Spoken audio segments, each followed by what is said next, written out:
Hey everybody, it's me again on Wednesday. It's like we got a date. I like that. the pesky, the pesky girlfriend that won't go away. I'm your boo. I'll make y'all be my boo. How y'all doing? How y'all doing today on this Wednesday, October the 14th of 2020? This year went by kind of fast. Or did it stand still because of COVID? Y'all let me know. So I wanted to make sure I fixed whatever issues I had. I had to switch over to my laptops because I really enjoy being able to look at you guys' comments and being able to interact with you all. So hopefully you guys can hear me. Hopefully good on that front. If not, let me know. Don't be dropping off and leaving me hanging. This is not the kind of relationship I expect from you guys. Hey, okay. Look like y'all can hear me. That's what's up. So, thank you for joining, and anybody that's going to come in and join, I appreciate it. I am grateful for you. I'm grateful that you are alive. Thank you, Raul. Hey, Andre. Because any day above ground is a good day. So, how you feeling? How are you feeling? Hopefully you are well. Hopefully your mental space is good. Hopefully your spirit is in a good place. And if not, we're going to make sure we send up a little something for you so that you can. Hopefully somebody gives you a hug. Preferably somebody who smells good and you like. That would be like ideal. So that's that. All right. So what's been going on? Obviously, the Lakers won the championship. I did predict they were going to go to Game 6. I'm not going to lie. I was hoping for Miami Heat to win. I'm not a LeBron hater. I definitely have much respect for him and think he's absolutely phenomenal. I was just really hoping for Jimmy Butler and that group to pull it off, only because I like the underdog. I'm usually rooting for the underdog. So, but congratulations to them. I think it was a really good series up in the beginning, and then that last game was trash. But whatever, here we are. I don't know. Are you watching any of the confirmations with the judge? I'm not interested. She's going to get confirmed, and I just don't think watching it is going to make me feel any better about it. So, I don't know. Let me know. And voting is going on across a lot of the country. I don't think it's happened here yet in terms of the early voting, but I see that it is going on in other places like Virginia and Texas and I think Georgia. So, I hear some foolishness is going on. Not that we did not anticipate that it wouldn't. And so, I'm praying that you will be able to make it through that. And there is no other foolishness, but I guess we should be prepared, just in case it is. So that's that. So we'll get into my topic. The topic, so the topic is a little scandalous. And that's really not how I operate. And let me just say this first and foremost, I'm not on the, drag, men. That ain't even my style. I think I wanted to bring this conversation to you. So it's about basically how men treat other women and how maybe, hopefully, they do not like for that treatment to happen to their daughters, to their sisters, to their mothers, or anybody else they care about, right? And what made me think about that, let me tell you where this topic came from. It came from in week 4. I'm not sure if you heard about Jalen Ramsey from the Rams and Golden Tate from the Giants who gotten into it after the game. And so they've had some beef, and it's specifically because Jalen Ramsey was dating his sister, Golden Tate's sister, Brianna. And so they have 2 children together, which are Golden Tate's niece.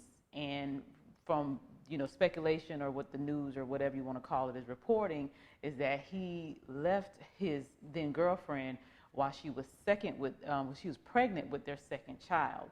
And so, of course, that didn't go well. Not a cool thing to do if it did in fact happen, but nonetheless, I think he was seen with his new boo on Instagram, who's a stripper from Vegas.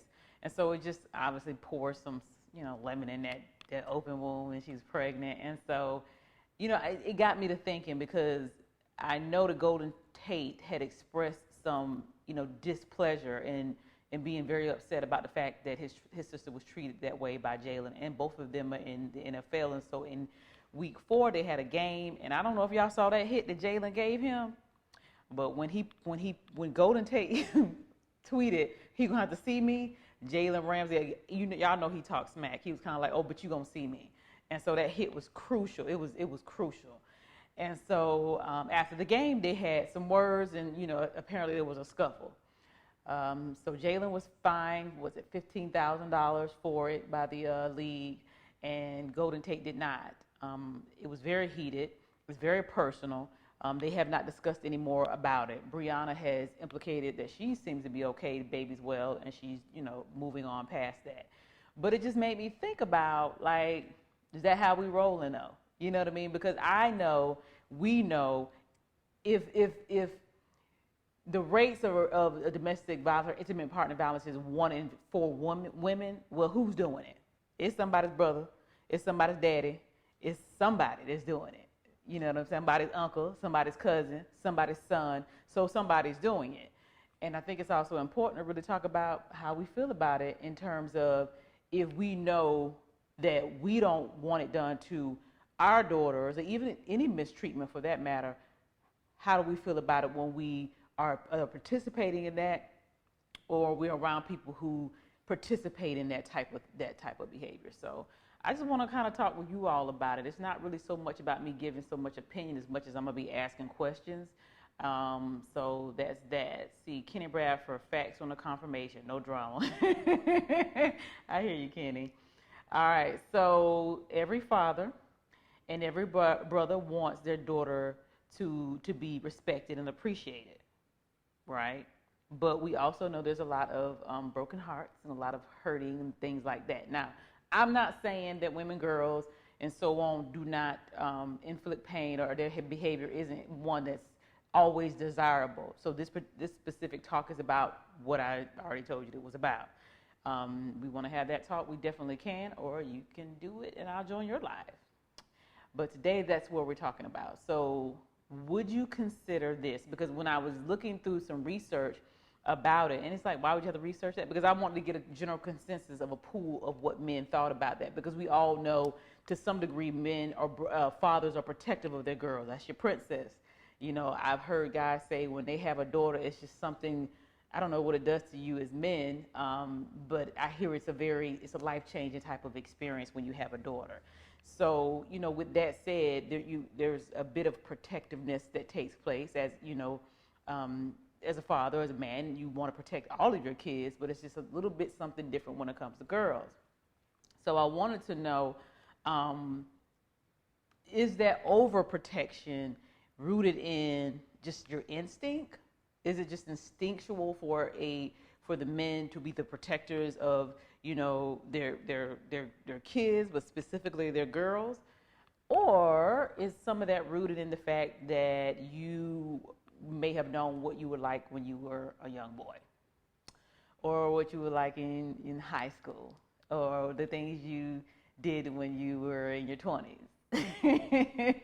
Is it rooted in that? Like, do you say to yourself, okay, I know I need to protect my daughter. I need to make sure I, covering her because, I once was that age and I did some things that I'm not necessarily proud of. I outgrew, I was immature, whatever it is. We're not here to really place blame, but we're really talking about what that looks like from fatherhood. So if you're a father of girls or young women, I'd love to hear what you have to say about that. My dad has 3 girls, and I can tell you one of the things he was really he stressed self-defense. He stressed being able to protect ourselves. If that was in some form of martial arts, it was, of course, we did, and then the other was also carrying a concealed weapon. So that's kind of how he went about it. T. Rogers says, for me, it's a combination of all of the above. Well, I appreciate your honesty. I think it's a good idea to be able to say, I used to be that guy. Now, the question I have is, when you're communicating to your daughters, do you tell them, listen, I know how they think because I just know? Do you kind of want to save yourself because you don't want to tell your little princess used to be wilding in the degree of some of the wilding you guys used to do. So do you say I just know because I had friends like that, or do you save yourself that way? Let me know. So Andrea says, I think it's a little bit of all. Okay, I know I learned it from seeing my dad protect my mom and his kids. Okay, so there you go. Learn behavior from the environment in the home, the father being there to actually display what it is that should be done. And I guess maybe have some conversations. I don't know, but that's a question. Okay, so few men give the level of respect to every woman that they encounter. Now, if you are a man who does that, shout out to you. I appreciate it. We appreciate it. I'm not saying that there isn't any man in the world that don't, but for those that respect every woman in every capacity, whether she respects herself or not, shout out to you. Now, for those of you who don't respect women, not every woman, let's say that, got a question about this from an overprotective perspective. So remembering, how you behaved with other men's daughters when you were younger, recalling how you took maybe the emotional and sexual advantage of other men's daughters, and of course, you don't want your own daughters to be perpetrated in the same way. So then maybe on a subconscious level, is it an attempt to avoid reaping what you sowed? I'd like to know. John Marcus, you tell them the truth. I used to be a certain way. This what a man look for. Be careful. Okay, just tell them the truth. Tell them the truth. And do you also say, well, why is it that they look for that? Because my thing is, I think we give the impression to them that it's a rite of passage. Like, it's okay. So when we're having conversations with our daughters about don't, are we also saying to our sons, you don't get to be disrespectful? You also don't get to be promiscuous. It is not a notch on your belt, and it isn't a rite of passage for you to just be having multiple sexual encounters and treating people any kind of way. I mean, I'd like to know, because I know the part where we are very protective of our daughters, but we also raising our boys and our young men to be just as proud in their, abstinence or being with one individual, being respectful and all of those things? Or is it just, well, I'll tell them, but let the music kind of, dictate that as well? I think that I really like to know from some people. I'll tell you this though, honest to God. All right, so I have in the past dated guys. And they have been on some just quite. To me, I'm of the at this point in my life, I'm kind of like, it is what it is. If I don't want to be bothered, I know exactly what to do, not be bothered. If at any point I refuse to be a victim, so at any point if I just want to entertain something out of sure, I'll do that because I know what it is I want and what I don't want. It has been times though where things have been very interesting, and they're having these conversations or they're saying these things. And I would dead point blank ask them, like, you hear what you're saying? Like, let me ask you this, because I know they have a daughter. If another guy, or if a young man was saying to your daughter, in this same scenario, what you're telling me, what would you tell your daughter? Like, I've asked that. I'm going to tell you, it's usually followed by crickets. I usually don't get much response on that. I don't think, when you have the opportunity to have it in your face and kind of be like, oh, shoot, when you have the mirror turn and you kind of have to face that, like, oh, you know what I mean? It's like a gut check, right? And I suggest, ladies, you ask that. I mean, you can ask that to women as well if you want, but I have asked that, and I can't tell you I've ever had a guy who was probably in the midst of something just, no, it wasn't right, tell me otherwise, or say, well, yeah, I would say I've never had a guy tell me that, because they know it was, some foolishness just to begin with. So that's that. Okay, so most men don't want their daughters or sisters hooking up or having casual sex. I know that makes your heart just breathe for a minute, fellas. I know. But this is something we got to talk about, because obviously if you at some point, or somebody you know was out there, you know, kind of on the prowl, then it's I mean, you can't, unless you got a chastity belt with the key, it's just not going to go down. So what is it, you know, are you telling your girls about that, and are you just letting them know at a certain age, no, absolutely not? Are you monitoring every activity, where they go, looking at their phones, or what? I mean, are you doing that? Are you on their social media? Are you just, you know, how are you having that? Because, you know, a lot of times, hey, that mirror can be scary. Yeah, the mirror is scary, but you know what? The idea is that it should to show you the reflection, and you want to be self-aware. So you shouldn't be too scared of the mirror, unless unless you're just gonna always hide from mirrors and they're all over the place. But there's no true reflection into yourself if you're not looking in the mirror. So it can be scary, but it's also liberating. And nobody's there to judge you but you. You got to live with it, especially if we don't tell anybody, you know? So yes, Joanne, I see you with your eyes. I know you got some, I think you got a daughter and some sons. So yeah, curious about that. So when I say the casual sex or just hooking up, it seems to, when you are like, I have twins, so the conversations were, we didn't treat them any differently. And it was like things like, okay, well, you bring the groceries in, and if I'm in the car and my son pumps the gas and open doors and that type of thing, I just think that's something that we wanted to raise him to do.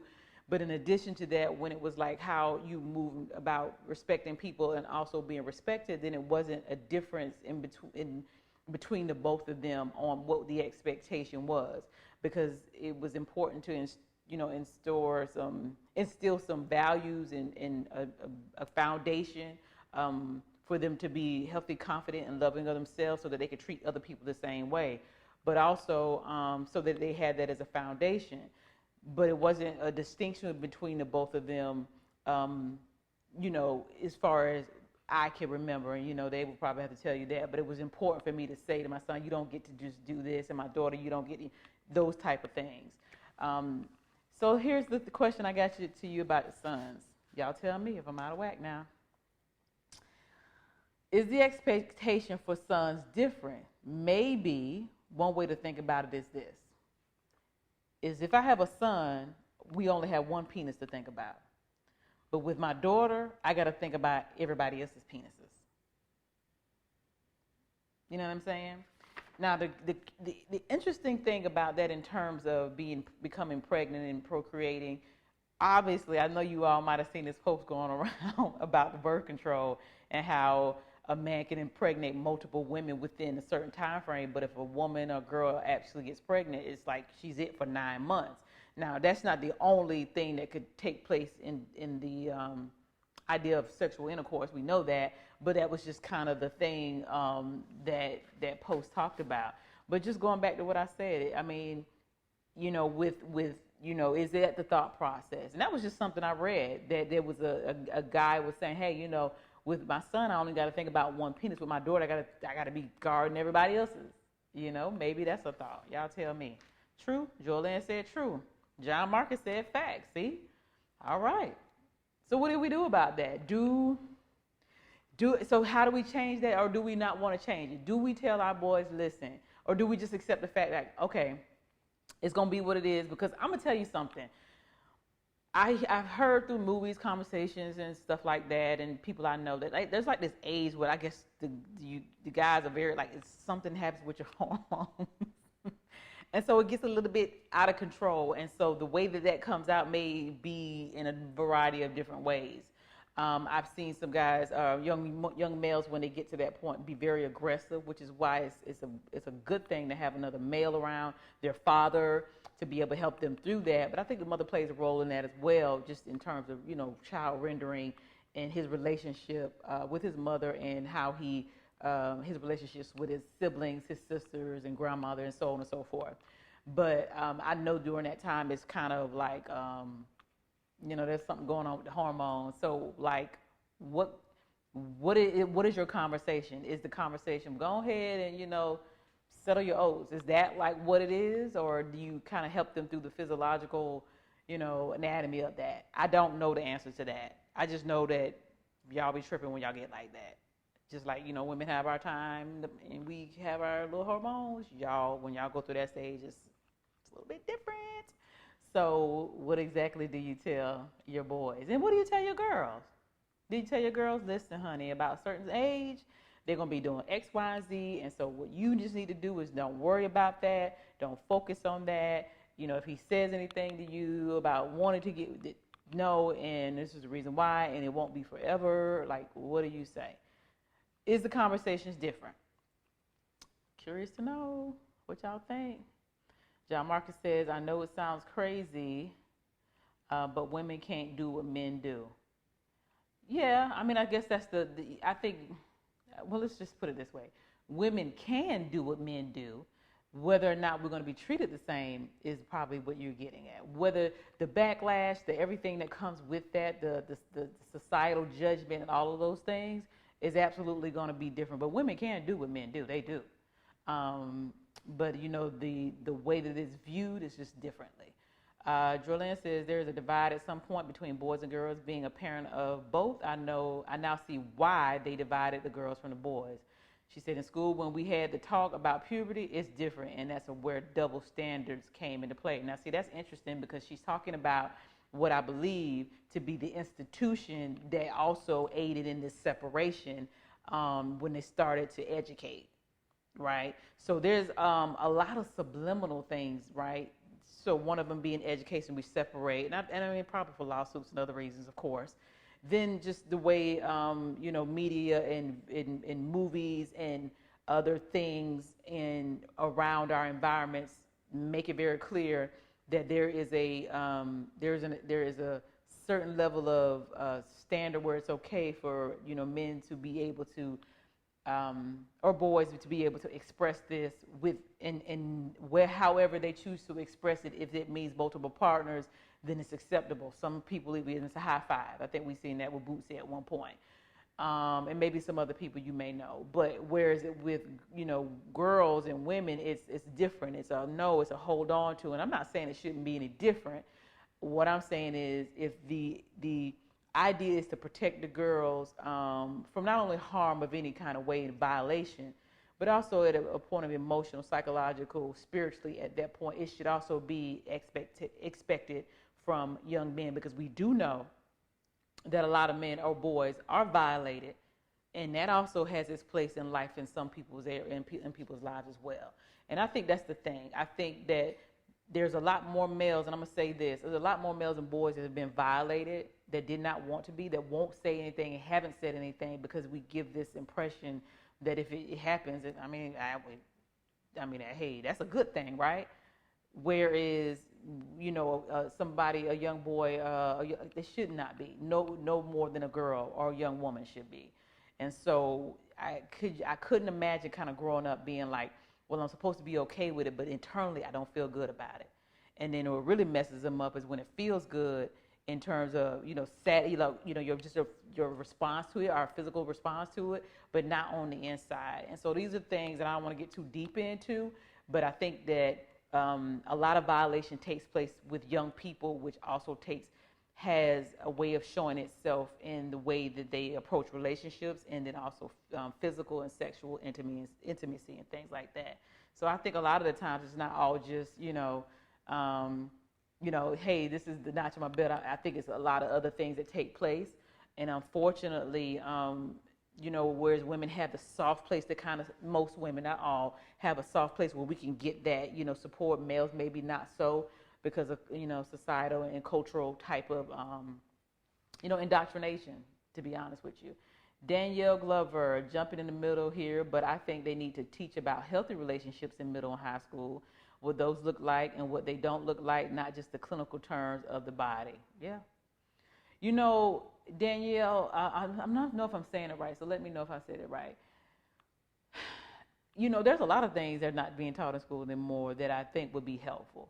And I think, unfortunately, maybe in some ways people mess that up, because people have such a difference in opinion and cultural, the way that they do things within their homes, subcultures and such like that. So when how do you decide, how do you teach generally what it looks like?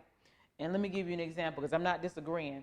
But I know a lady when I was doing my research, it was like, hey, in my culture, I arranged the marriage. I said this, this the way I said it. You're supposed to be with somebody who is of the Hindu, whatever the case may be. Like, you can't be outside of that, and that's that. So then you get into this place where you talk about healthy relationships. But my mama she done arranged my whole marriage and planned the wedding, and I ain't up but 14. So, I don't know if there's a person that then says, well, wait a minute, I don't know. Now, this could all be, with waivers and signed and things like that. It can be done. I'm not saying it can't be done. But I agree with you. We aren't necessarily having it in the home, so it would be nice to be able to, have that in a way that is more updated and taking into consideration all of the technological advancements that we have, as well as just the times have changed. You know what I mean? And just being able to say, hey, we have different subcultures, cultures, and they do this, but overall, healthy relationship is respect and caring for and, non-violent and all of those different things, right? So thank you, Danielle. That's a good point. All right. So now we're going into paying for adult services. Yes. All right. So some men pay for adult services. They don't want their daughter or sister to dance or to basically be a quote unquote glorified escort. How y'all feel about that? Because there are people in relationships that are strictly in them, and it's a quid pro quo. You give me what I want. I'll do these things, and that's the relationship, and it's not too far from being an escort. I don't necessarily want to call it a lady of the night because it might happen in a day. No, but seriously, that's an arrangement. So the question is, if your daughter, came home, was like, yeah, I had to work today, and you didn't know she had a job, and then you later find out she got like a whole page and she's got pictures and she's making a lot of good money, how you gonna feel about that? Because there's people out there that's paying for it, and they have daughters too. Just a thought. Just a thought. Let's see here. Some men cheat, abuse their partners, abandon their partners and their children, but become enraged when these things happen to someone they care about. I think that's pretty much what, I don't know that Golden Tate had done any of those things. As a matter of fact, I researched it, and he is married and has, I think, 2 kids at the time that I saw. But there's no telling if that didn't, in fact, happen, or he did not, in some way or form, in his earlier years, do those things. But I can tell you that from just people I talk to, knowing that they would not, and even people that have at some point done things that they know was not the right thing to do, of course, we're not okay with something like that happening to their daughters or somebody they care about, right? So, I guess my point is just really having a conversation, because I think we're too far off from isolating ourselves from an individual who just be somebody that I'm interested in, as opposed to really looking at it like, you know what I mean? Like, violating this person is somebody else's door. Like, somebody cares for her like I care for mine. And, it's easier to commit whatever it is that we want to do, or get our desire or get what we want, when we don't have to think about it like that. I get it. I'm not even going to sit up here and tell you, like, at some point I was looking at guys like, oh, well, one day when I have a son, because I wasn't even thinking about it. It was very much about what I wanted, or what it is that I wanted with this particular person. I try to make it a point to not be a person that's violating in any kind of way. And just thinking about what I was raised around and what I saw, that is not something I necessarily saw. But there are people who obviously that is. And sometimes when those things take place, it's kind of like one of those things that happens where we're supposed to, like, we recognize, like, oh, shoot, I didn't know it had that, that level of impact, or I didn't know that's what I was doing, or, oh, my God, I didn't know, or I wish I would have did this. And, just to have a conversation. I ain't no biggie, just to have a conversation. You said, Jolene said, women can do what men do. Yes, right. The respect, however, won't be the same. That's what I said earlier. Absolutely. So, I'll say this, we just want to make sure that we have respectful relationships, and that, that women are in control of what it is that they want and don't want just as much as the male is, and definitely understanding our own agency, our own power to make that decision. The goal is just to raise them in a way where they govern themselves and handle their own consequences, and in using the values, the principles, and the foundation and the eternal values that we instilled in them when they live with us, know that at some point when they go out on their own, they are confident and wise to make their own decisions. And we have to do that for our daughters as well as our sons, because we're not going to be able to govern every decision that they make, or be in control of it. So, and sometimes their decisions can affect us. So let's see here. Let's see. I'm getting ready to, hop off. Thank y'all for hanging out one more minute. Just appreciate y'all chatting with me and engaging with me. And come back next week, because I think I'm going to do another little, topic on this kind of standard. This is Domestic Violence Awareness Month, and these topics are important in terms of healthy relationships. And I'll talk with y'all again soon. Peace out.